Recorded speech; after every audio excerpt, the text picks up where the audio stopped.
మంత్రి జూపల్లి మాట్లాడుతున్నారు, లైవ్ చూద్దాం. మహాభారత యుద్ధంలో భీష్మాచార్యుడు కురుక్షేత్ర యుద్ధంలో అంటే వీరోచితంగా పోరాటం చేస్తున్న సందర్భంలో అశ్వత్థామ ఆయన కుమారుడు ద్రోణాచార్యుడు మరి అశ్వత్థామ అత కుంజరహ అనే మాట మాట్లాడు ధర్మరాజు. ఎందుకు మాట్లాడతాడు? ధర్మరాజు అంటే ధర్మము న్యాయము ఏ రోజు కూడా అబద్ధాలు మాట్లాడలే. మరి ఆ సందర్భంగా అశ్వత్థామ అతహ అంటే అశ్వత్థామ చనిపోయిండు అని అర్థం వచ్చినట్టుగా మాట్లాడి కుంజరహ అంటాడు. అంటే ఏనుగు చనిపోయింది దాన్ని. అంటే భీష్మాచార్యుని ఆ యొక్క అస్త్రాలు వదిలేసే తీసుకొచ్చే పరిస్థితి చేస్తారు. లక్ష్యం అనేది ఏదున్నా కూడా ఇలా ప్రజాస్వామ్యంలో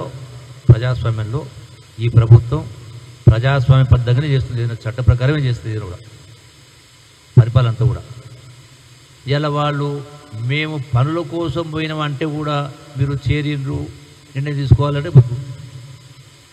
స్పష్టంగా మాట్లాడడం జరిగింది, చెప్పిండ్రు వాళ్ళు కూడా. దీనికేదో సిగ్గుందా అన్నట్టుగా, అంటే వీళ్ళు చేసినటువంటి వ్యవహారాలు ఏదో చక్కగా ఉన్నట్టుగా మేమేదో ఈ ప్రభుత్వం తప్పు చేసినట్టుగా మాట్లాడుతూ ఉన్నారు. అంటే ఏ అంశానికి సంబంధించి మాట్లాడినా కూడా ఏదున్నా కూడా స్పీకర్ గారు చట్ట ప్రకారం నిర్ణయం తీసుకుంటారు. సుప్రీంకోర్టు కూడా ఆదేశించడం జరిగింది. అదే ప్రకారం సుప్రీంకోర్టు ఆదేశం ప్రకారం జరుగుతూ ఉంది. ఏదైనా వాస్తవాలు బయటకు వస్తాయి కదా.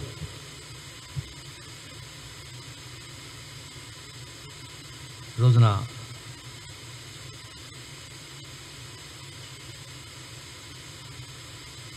రెండవది, నిన్న నేను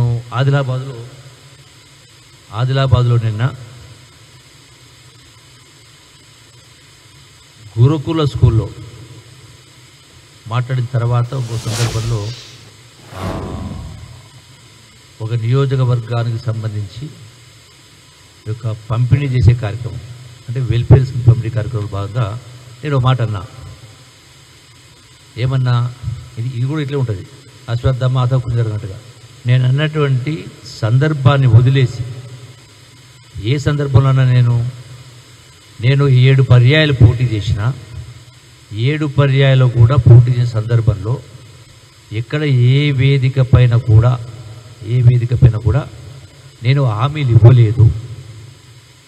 అయినా అన్ని పనులు చేసిన ఏ ఒక్క హామీ ఇవ్వకపోయినా అనే మాట నేను మాట్లాడడం జరిగింది. దాన్ని వదిలేసి మళ్ళీ సిగ్గుందా అని మాట్లాడేటువంటి కేటీఆర్కి సంబంధించినటువంటి సోషల్ మీడియా కావచ్చు, ఇంకోరు కావచ్చు, బీఆర్ఎస్ సోషల్ మీడియా కావచ్చు, దాన్ని వదిలేసి అంటే జూపల్లి గారు అస్త్రాలు వదిలేసిండ్రు, నైరాశ్యలు ఉన్నారు, నిరాశలు ఉన్నారని మాట్లాడుతూ ఉన్నారు. ఏ పార్టీకి తెలియదు అన్న కింద. అంటే అసలు వాస్తవం నేను మాట్లాడింది ఏంది, వీళ్ళు మీడియాలో ప్రచారం చేస్తుంది ఏంది, నేను తప్పు మాట్లాడినా అబద్ధం ఉన్న వాస్తవమే మాట్లాడినా. అయినా కూడా హామీలు ఇవ్వకపోయినా అన్ని పనులు నెరవేర్చిన కాబట్టి మళ్ళీ నన్ను శాసనసభకు పంపించారు. ఇది వదిలేసి ఏదో నిరాశలో ఉన్నారు, నిస్పృహలో ఉన్నారు, నైరాశ్యలో ఉన్నటువంటి మాట మరి వాళ్ళకు సంబంధించినటువంటి సోషల్ మీడియా కావచ్చు, ఇంకా ఏమంటుందని చదివేస్తే ఉన్నమతి పోయిందన్నట్టుగా కొన్ని అక్కడక్కడ కొన్ని ఛానల్స్ అంటే వాస్తవాలు తెలుసుకోకుండా చేస్తున్నారు, లేకపోతే రాజకీయం కోసం చేస్తున్నారు కింద అంతగాని పరిస్థితి. ఒకటే ఈ రోజున 100% ఇలా మాట్లాడాల్సింది కేటీఆర్ మాట్లాడాల్సింది మొత్తం రాష్ట్రాన్ని అప్పుల కుప్పగా మార్చి ఇలా నెలకు 6,500 కోట్ల రూపాయలు వడ్డీ కట్టే పరిస్థితి వచ్చింది. దానికేమో సిగ్గు లేదు. సంవత్సరానికి 70,000 కోట్ల రూపాయలు. సిగ్గు ఎవరికి ఉండాలి? ఇంత గొప్ప ఉద్యమం జరిగి ఇంతమంది ప్రాణత్యాగాలు చేస్తే మీ పరిపాలన దిగజారిన పరిపాలన, సిగ్గులేని పరిపాలన జరిగింది కాబట్టి ప్రజలు తరిమేసింది, ఇంటికి పంపించే కార్యక్రమం చేశారు. మళ్ళీ ఉల్టా మీరే మాట్లాడుతూ ఈ యొక్క ఫిరాయింపులు జరిగినాయి. ఫిరాయింపులు జరిగితే మీకు ఏమన్నా ఎవిడెన్స్ ఉందా? మన మీటింగ్ గద్వాలలో మీటింగ్ మాట్లాడిన సందర్భంలో అది ప్రభుత్వ కార్యక్రమం. ప్రభుత్వ కార్యక్రమంలో నేను పొంగులెడ్డి గారు ఏదో అదేంటి బూతులు మాట్లాడినమాట. ఏం బూతులు మాట్లాడిన? నేను వాస్తవాలు మాట్లాడిన, బూతులు కాదు. వాస్తవాలుగా బూతుడు పేరు పెడితే రాష్ట్రం అప్పుల పాలైంది, డబుల్ బెడ్రూమ్ కట్టిస్తాడు, రకరకాల మాటలు చెప్పిండు.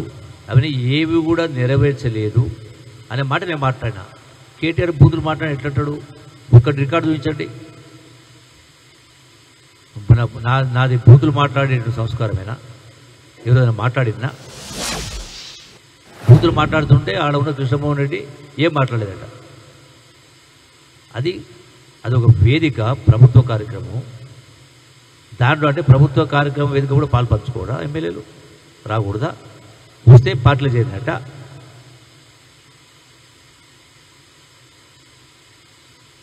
అందుకే ఏమంటారు, చింత చచ్చిన పులుపు చాలన్నట్టుగా మీరు ఇంటికి పంపించారు. రేపు తెలుస్తుంది కదా, మళ్ళీ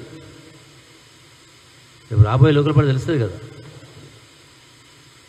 ఈ బండారం తెలుస్తుంది కదా. ఇప్పటికే పార్లమెంట్లో ఒక సీటు రాలే. ఇంతటి ఆర్థిక దుర్భరపరుస్తున్న సందర్భంలో కూడా ఇలా ముఖ్యమంత్రి రేవంత్ రెడ్డి గారి ప్రభుత్వం ప్రతి సంక్షేమ కార్యక్రమాన్ని అభివృద్ధి గారు ముందుకు తీసుకెళ్లే కార్యక్రమం చేస్తూ ఉన్నాం. వీటికి సంబంధించి స్పీకర్ గారు నిర్ణయం తీసుకుంటారు. సుప్రీంకోర్టు పరిధిలో ఉంది, కోర్టు పరిధిలో ఉంది. దానిపైన మనం ఏది మాట్లాడడం కరెక్ట్ కాదు. సో డెఫినెట్గా చట్టం ప్రకారమే జరుగుతుంది ఇది కూడా. Thank you.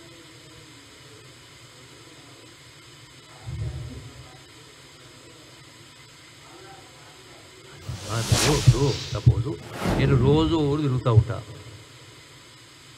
రోజు ఊరు ఓ జిల్లా తిరుగుతూ ఉంటాం. అందుబాటులో ఉండకపోవచ్చు. అందుబాటులో లేనప్పుడు ఏడుంటే అక్కడికి వస్తారు. వాళ్ళ నియోజకవర్గ అభివృద్ధి కోసం దానికోసం వస్తారు. దాన్ని తప్పెట్లా పడతారు అంటే వాళ్ళ నియోజకవర్గం వదిలిపెట్టుకొని 6 రోజులు 10 రోజులు పడిగాపులు కాస్తారా? నేను రెండు రోజులు నేను ఆదిలాబాద్లో ఉన్నా, మనం నార్కల్ జిల్లాకు పోయినాం, వనపల్లి జిల్లాకు పోయినాం, ఎక్కడో ఉన్నాం. వాళ్ళ నియోజకవర్గానికి సంబంధించినటువంటి సమస్యల పరిష్కారం కోసం మంత్రులు ఎక్కడుంటే అక్కడికి వస్తారు. మంత్రులు ఎడ ఉంటే అదే ప్రభుత్వం, అక్కడ ప్రభుత్వం ఉన్నట్టే లెక్క.